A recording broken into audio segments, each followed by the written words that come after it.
Hello and welcome, my dear friend. If you're hearing this, it's because heaven wanted to remind you that being chosen is not a punishment. It's one of the highest honors in existence, even if it doesn't always feel like it. When God places his fingerprint on a soul, he doesn't choose at random. He studies hearts. He looks for endurance, honesty, and humility that can carry something eternal. So when he chose you, it wasn't for your perfection. It was for your capacity. He saw something steady in you, something rare. He saw that when others would break, you'd bend and keep walking. When others would run, you'd stay and pray. When others would forget him, you'd still whisper his name. That's what caught heaven's attention. And that's why there's a weight on your life that not everyone can carry. Because chosen doesn't just mean favored, it means trusted.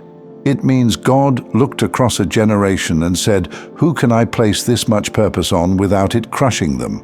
And when he asked that question, your name echoed back. Most people dream of being chosen. Few understand the cost. Because every divine calling comes wrapped in contradiction, joy and ache, favor and loneliness, celebration and pressure. And it's that pressure that has followed you all your life. You've probably felt it before you could even describe it. That sense that you were carrying something bigger than you, that invisible responsibility that never seemed to leave, that exhaustion that made no sense because you hadn't done anything wrong. That's not burnout. That's capacity expanding. You were being stretched for what you were destined to lift. You might not realize it, but every spiritual calling has physical weight. It shows up as responsibility, sensitivity, empathy that drains you, discernment that isolates you. You don't just see pain, you feel it before it even happens. You walk into a room and sense things before anyone speaks. That's not paranoia, that's perception. That's evidence that heaven trained you differently. There's a reason others collapsed under what you survived. They didn't fail because they were weak. They failed because it wasn't their assignment. You can't hand a mountain to someone whose spirit was trained for flat ground. And that's where your story starts to make sense. You weren't chosen to prove you're better. You were chosen because God had to protect the mission. He needed someone who could carry contradiction, someone tender enough to love people and strong enough not to become them. That balance is rare, and it was forged in you. Maybe you've noticed you don't get away with shortcuts. When others drift off path, they seem fine. But when you take one wrong turn, conviction hits immediately. That's not punishment, that's protection. God doesn't let chosen souls wander long. He redirects fast because your delay affects destinies beyond yours. That's the pressure you feel, the invisible reminder that your life is attached to more than your comfort. You've been given a weight that builds spiritual muscle in private before God reveals it in public. So yes, the road has been rough. You've been misunderstood by people who can't imagine living without applause. You've watched others chase visibility while you carried invisible burdens. And it hurt, not because you wanted attention, but because you wondered if God even saw how much you were holding. He did, every ounce of it, and he was quiet.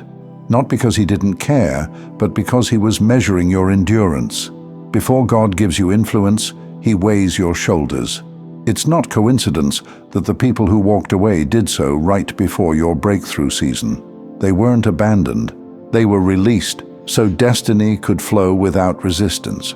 If they had stayed connected, they would have collapsed under the same pressure that built you. Some assignments look cruel until you realize they were mercy in disguise. That's why you outlasted things that should have finished you. That's why you bounced back from storms that left others silent. Not because you were untouched, but because you were anchored. There's a difference between those who pray for strength and those who were born with it. You were born with it, and that strength had to be proven before it could be revealed. Every weight you carried was forming divine muscle. God wasn't breaking you, he was stretching your edges, because what's meant for you can't rest on something fragile. And now he's starting to move. You can feel it, that quiet acceleration that makes no sense on paper. Hidden corridors are echoing with footsteps you once thought gone. Accounts God kept in silence are being opened now. Because heaven has decided you're ready to carry what you were once only tested by. That's why the wrong ones couldn't stay. That's why certain relationships ended and you didn't find a reason for them.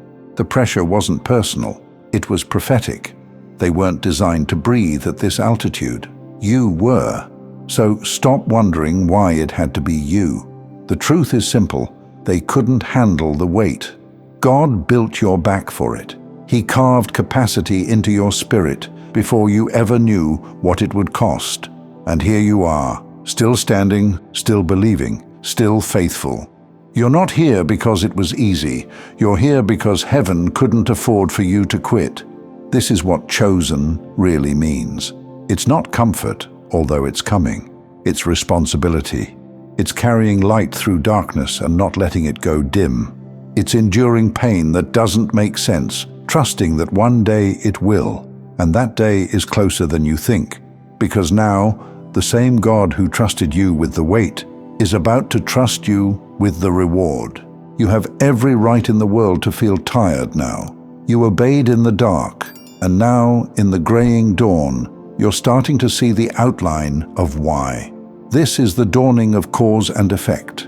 The why is no longer a spiritual concept. It's a practical reality. You'll look at the resume from 3 years ago and physically cringe, not with shame, but with the realization that if you had gotten the jobs you applied for then, they would have shrunk you. You'll drive past a certain building or a certain neighborhood and feel a visceral sense of having been protected from a version of your life that was too small for you. Get ready for the moments of sudden insight, not mystical, but real. You'll be in the shower or halfway through a commute, and a complete solution to a problem that's been plaguing your team for months will land in your mind, fully formed. This is the dividend on all those hours you spent in silence, training your soul to receive. The prayer you gave up on from 2019, the answer is coming, but it's arriving dressed in 2025 circumstances. It won't look like you pictured. It will be better because it's built for the person you are now, not the person you were then. But this new clarity has a cost. As your vision sharpens, your tolerance for what's out of focus will plummet. You won't just feel led to end that friendship. You'll suddenly see the specific, measurable way it drains your energy and gives nothing back. You'll look at your budget and have zero peace about that subscription or spending habit, not because it's wrong, but because it's funding a version of you that no longer exists. This isn't judgment, it's stewardship. You're being promoted from a tenant of your life to its CEO. And yes, people will notice. Some won't like it. This isn't about them plotting against you. It's far more ordinary. They're confused. Receive their confusion as data. It confirms you're no longer orbiting the same sun. Your gravitational pull is changing. You are, quite literally, moving into a different atmosphere, and not everyone can breathe there. Your empathy, the one that used to leave you drained after family gatherings or crowded rooms, now has a switch. You're learning to sense the undercurrent of anxiety in a room without letting it become your own. You can sit with a grieving friend and hold their pain without taking it home. This is spiritual muscle in action, not the absence of feeling, but the strength to manage the current. You're becoming a conductor, taking in the world's chaos and releasing it back as order and peace. So stand up, shake off the dust of the old season. It's not a metaphor. Literally clean your space. Delete the old apps from your phone. Unsubscribe from the emails. You are making tangible room for a tangible shift. Please remember, my dear friend, you can wake up tomorrow morning and live a completely different life. You don't have to explain your changes. You can even disagree with your 2 years ago self. And that's not inconsistency, it's growth. The path ahead isn't a glowing road in the clouds. It's the gritty path of applied faith. It's using that new language you learned. It's trusting that contract. It's speaking up in that meeting. It's having the courage to finally set that boundary, not with anger, but with the quiet authority of someone who knows their worth, because they've finally seen the price God paid to secure it. The door is open now. You have to walk through it with your new energy, your new way of living, your new appreciation for every second spent alive in God's presence, breathing, creating, tearing down what's complete and beginning again, alive with Him in every motion. And this time, when you look at your life, you'll look at it with pride, not because it was perfect, but because it was true. Because you're finally trusting every twist, every detour, every silence as part of divine precision. So don't let your mind argue with what your soul already knows. You are worthy of living exactly as your spirit leads, because that instinct isn't rebellion, it's divine design. God placed the map within you before you even took your first breath. Now it's time to trust that map, the same way He trusted you to walk it. Before you go, if you'd like to sit in this same peace a little longer, I've created a place for that, my second channel, Simplified Serenity. It's filled with worship instrumentals made for prayer, meditation, and stillness. A quiet space for your heart to breathe, rest, and connect with God. Just tap on the playlist on your screen. I'd love to see you there.